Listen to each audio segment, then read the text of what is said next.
ยุคนี้ไม่มีใครเขาสนใจแล้วนะคะถ้าคุณจะบอกว่าคุณเกิดมาด้อยกว่าคนอื่นเพราะคนที่เขาประสบความสำเร็จมากมายเหลือเกินค่ะเขาเกิดมาแล้วด้อยกว่าคนอื่นแต่พวกเขาก็ยังทำในสิ่งที่คนอื่นทำไม่ได้เพราะพวกเขาเชื่อในสิ่งที่คนอื่นไม่เชื่อนั่นก็คือไม่สำคัญค่ะว่าคุณจะเป็นใครหรือว่ามาจากไหนแต่ที่สำคัญก็คือว่าคุณเชื่ออะไรและทำอะไรแหละค่ะคือสิ่งที่จะกำหนดชีวิตของคุณว่าจะสำเร็จหรือว่าจะล้มเหลวคนที่พูดว่าเขาเกิดมาด้อยกว่าคนอื่นเขาจึงไม่ประสบความสำเร็จนั่นคือข้ออ้างนะคะแต่คนที่ประสบความสำเร็จเขาจะหัวเราะกับคำพูดนี้นะคะคนสำเร็จเขาไม่เคยคิดว่าการที่พวกเขาเกิดมาด้อยกว่าคนอื่นหรือว่ามีไม่เท่าคนอื่นทำให้พวกเขานั้นต่ำต้อยกว่าคนอื่นแต่ตรงกันข้ามค่ะมันจะยิ่งเป็นแรงผลักดันให้พวกเขาได้พิสูจน์ว่าฉันอาจจะไม่ได้มีในสิ่งที่คนอื่นมีแต่สุดท้ายฉันจะได้เป็นในสิ่งที่คนอื่นอยากจะเป็นแต่ก็ไม่มีความสามารถที่จะเป็นได้และในที่สุดก็มีคนเป็นล้านๆคนนะคะที่พิสูจน์แล้วว่ามันสามารถเป็นได้จริงๆแล้วคุณล่ะคะต่ำต้อยด้อยค่ากว่าคนอื่นตลอดไปแบบนี้หรือเปล่าคะหรือว่าจะลุกขึ้นมาพิสูจน์ตัวเองให้กับโลกเห็นว่าคุณก็ประสบความสำเร็จได้เหมือนกั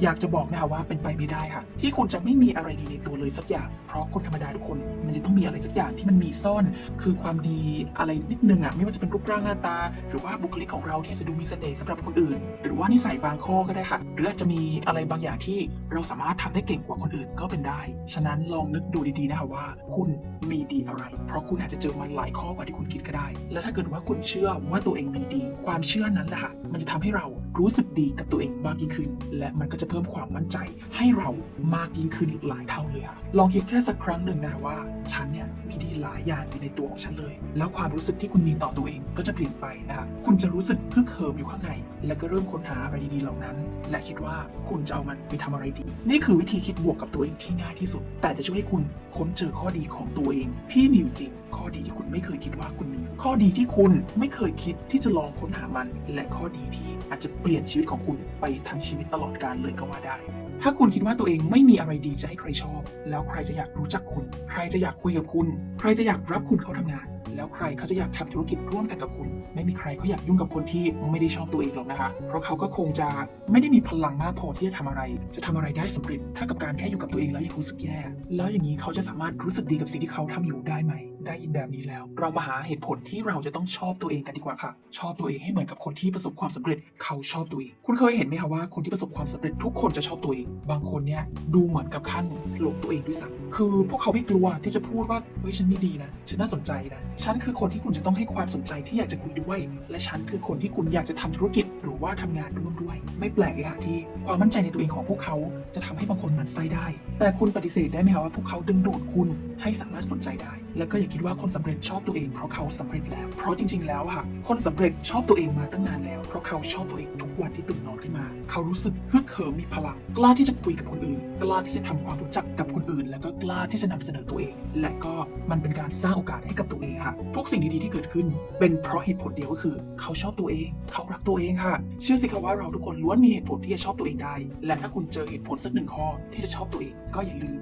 นึกถึงสิ่งนั้นข้อที่4ปฏิบัติต่อตัวเองเหมือนกับที่อยากจะให้คนอื่นปฏิบัติต่อเราไม่ว่าเราจะอยากได้อะไรจากคนอื่นเราก็ต้องให้สิ่งนั้นกับตัวเองก่อนนะคะถ้าเราอยากจะได้ความรักเราก็ต้องรักตัวเองก่อนถ้าเราอยากจะได้รับการยอมรับเราก็ต้องยอมรับตัวเองก่อนถ้าเราอยากจะให้คนอื่นเคารพแล้วก็ให้เกียรติเราเราก็ต้องเคารพแล้วก็ให้เกียรติตัวเองเพราะสิ่งที่เราปฏิบัติต่อตัวเองจะทำให้คนอื่นรู้ว่านี่แหละค่ะคือสิ่งที่เราคู่ควรและต้องการคนสำเร็จทุกคนเป็นคนสำคัญไม่ใช่เพราะพวกเขาสำเร็จพวกเขาจึงเป็นคนสำคัญแต่เพราะว่าพวกเขาคิดว่าตัวเองสำคัญคนอื่นจึงต้องเคารพและก็ให้เกียรติพวกเขาคุณว่ามีคนสำเร็จคนไหนที่ปฏิบัติต่อตัวเองเหมือนกับว่าพวกเขาไม่มีค่าอะไรไหมฮะคำตอบก็คือไม่มีคนสำเร็จทุกคนรู้สึกว่าตัวเองมีค่าและก็ทำให้คนอื่นรู้สึกว่าเขาก็มีค่าด้วยแต่เขายังเป็นแค่คนธรรมดาหรือว่าเป็นลูกจ้างหรือเป็นพนักงานระดับล่างๆด้วยซ้ำนะคะแล้วสิ่งที่เขาเชื่อในตัวเองก็ทำให้คนอื่นเชื่อในตัวเขาแบบนั้นจริงๆไม่มีทางที่คนที่เคารพแล้วก็ให้เกียรติตัวเองแล้วก็รู้สึกว่าตัวเองเป็นคนสำคัญจะไม่มีคนเข้ามาทรีตหรือว่าปฏิบัติดีๆกับเขาถ้าไม่เชื่อก็ลองดูนะลองแต่งตัวดีๆพูดจาดีๆแล้วก็ทำท่าทางเหมือนกับว่าคุณเป็นคนสำคัญไม่ต้องถึงกับทำตัวเย่อหยิ่งนะ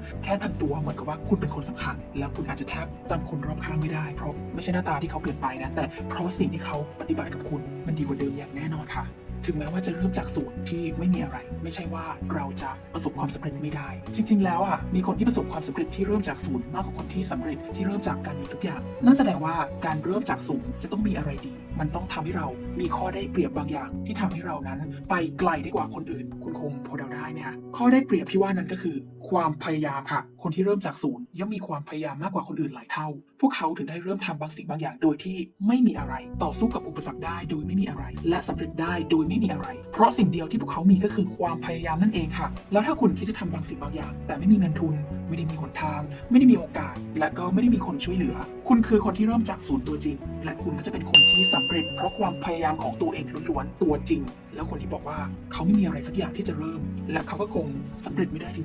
จริงๆแล้วค่ะที่เขาพูดแบบนี้เพราะว่าเขาแค่กลัวว่าจะไม่สำเร็จและเขาก็ไม่พยายามไงเพราะว่าเขาไม่อยากรู้สึกว่าเขาจะต้องล้มเหลวคืออย่างนี้นะการเริ่มจากศูนย์เนี่ยอาจจะหมายถึงถ้าเกิดว่าเราคิดจะทำอะไรสักอย่างมันจะต้องยากมากมันจะต้องยากกว่าคนอื่นหลายเท่าแต่มันก็ไม่ใช่ว่าเป็นไปไม่ได้ที่เราจะประสบความสำเร็จนะคะแต่มันจะต้องตั้งอยู่บนเงื่อนไขเดียวก็คือเราจะต้องพยายามมากกว่าคนอื่นหลายเท่าแล้วคุณพร้อมไหมคะเราทุกคนพร้อมไหมคะพร้อมที่จะก้าวออกจากคอมฟอร์ทโซนที่เราอยู่ณตรงนี้ไหมคะไม่ว่าเราจะเจอกับอุปสรรคอะไรก็ตามและไม่ว่าสุดท้ายเราจะสำเร็จหรือไม่แต่ถ้าเกิดว่าเราพร้อมเราเต็มที่เราลุยเราพยายามอย่างเต็มที่สุดท้ายยังไงเราก็ต้องประสบความสำเร็จถ้าเราพยายามมากพอจนแบบพลิกชีวิตในชั่วข้ามคืนนะคะเคยเห็นไหมคะที่เขารวยแบบชั่วข้ามคืนแต่ก่อนที่จะรวยในชั่วข้ามคืนน่ะเขาจะต้องต่อสู้ดิ้นรนมาอย่างหนักหนาสาหัสมากชีวิตเป็นของเราอย่าให้คนอื่นมาตัดสินเราคนล้มเหลวส่วนใหญ่ค่ะชอบตัดสินคนอื่นพวกเขาจะบอกว่าคุณไม่มีค่าอะไรคุณไม่ได้เรื่องแค่ไหนคุณทำอะไรไม่ได้หรือแม้กระทั่งคุณจะล้มเหลวพวกเขารู้ได้ยังไงเปล่าครับพวกเขาไม่ได้รู้หรอกแต่พวกเขาอยากจะให้มันเป็นแบบนั้นจริงๆเพราะความรู้สึกที่ดีที่สุดที่คนล้มเหลวต้องการก็คืออยากจะเห็นคนอื่นเป็นเหมือนกับพวกเขา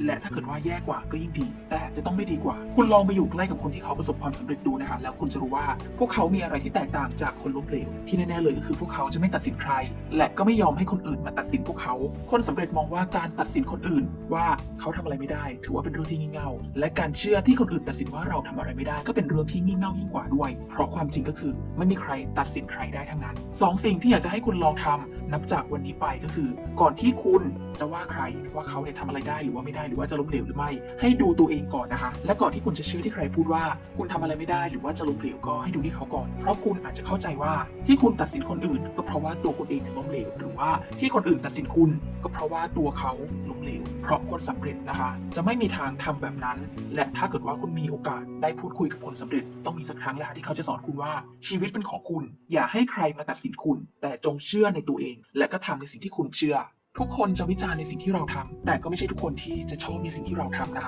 ถ้าคุณคิดจะทำอะไรสักอย่างคุณจะเจออะไรเยอะแยะกว่าที่คิดเลยค่ะและยิ่งถ้าเกิดว่าคุณแคร์คนอื่นมากไปคุณก็จะยิ่งเจออะไรที่ทำให้คุณรู้สึกแย่ยิ่งกว่านั้นอย่างแรกเลยนะคะก็คือว่าทุกคนจะวิจารณ์ในสิ่งที่คุณทำแทบจะไม่มีสักคนเลยค่ะที่จะไม่สนใจว่าคุณทำอะไรอยู่พวกเขาจะมองว่าคุณทำได้ดีแค่ไหนแล้วก็จะวิจารณ์ไปตามความคิดเห็นส่วนตัวบางคนก็อาจจะวิจารณ์ในแง่ลบบางคนก็อาจจะวิจารณ์ในแง่บวกแต่เชื่อนะคะแทบจะไม่มีใครที่จะไม่พูดถึงสิ่งที่คุณทำดังนั้นก่อนที่คุณจะทำอะไรก็ต้องเตรียมตัวรับมือไว้ด้วยอย่างที่2อาจจะแปลกค่ะที่ทุกคนวิจารณ์สิ่งที่คุณทำแต่ไม่ใช่ทุกคนนะคะที่จะชอบในสิ่งที่คุณทำแต่ก็เป็นแบบนั้นจริงๆค่ะบางคนอาจจะไม่ได้ชอบสิ่งที่คุณทำเพราะเขาคิดว่ามันเหลวไหลไร้สาระหรือว่างูเงาดูตลกอะไรเงี้ยค่ะหรือว่าดูยังไงก็ไม่ได้มีทางที่จะประสบความสำเร็จเขาถึงคิดว่าคุณเนี่ยบ้าที่ทำมันลงไปได้แต่ถามว่าคุณจะบ้ากว่าไหมถ้าคุณไม่ได้ทำอะไรเลยในชีวิตนี้เพราะมัวแต่แคร์คำพูดของคนอื่นเพราะฉะนั้นค่ะถ้าคุณอยากจะทำอะไรก็ทำไปเถอะค่ะไม่ต้องแคร์คำพูดของคนอื่นเพราะไม่มีใครมองเห็นความสำเร็จของคุณหรอกค่ะถ้าเกิดว่ามันยังไม่ได้เกิดขึ้นนอกจากคนที่เชื่อในตัวคุณและก็เชื่อในสิ่งที่คุณทำดูอย่างคนที่เขาประสบความสำเร็จสิคะตอนที่พวกเขาเริ่มทำอะไรสักอย่า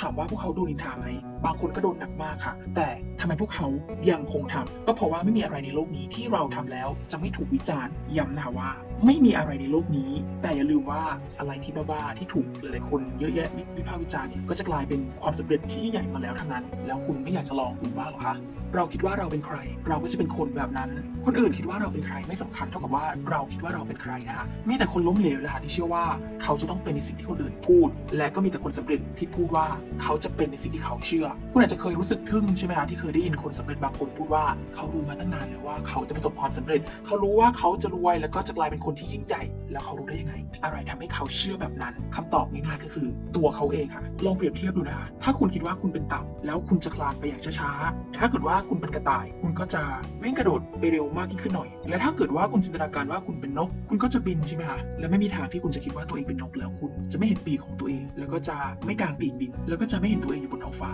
แต่ในทางกลับกันนะคะก็ไม่มีทางที่คุณจะคิดว่าตัวเองเป็นเต่าแล้วคุณจะไม่เห็นขาสั้นๆของตัวเองแล้วก็จะไม่คลานไปอย่างช้าๆแล้วก็จะไม่เห็นตัวเองอยู่บนดินใช่ไหมในชีวิตนี้เนี่ยค่ะคุณจะทำอะไรได้หรือว่าไม่ได้นั้น ขึ้นอยู่กับว่าคุณคิดว่าคุณเป็นใคร คนล้มเหลวมองเห็นตัวเองเป็นผู้แพ้มาตั้งแต่ต้น ส่วนคนสำเร็จมองเห็นตัวเองเป็นผู้ชนะมาตั้งแต่ต้น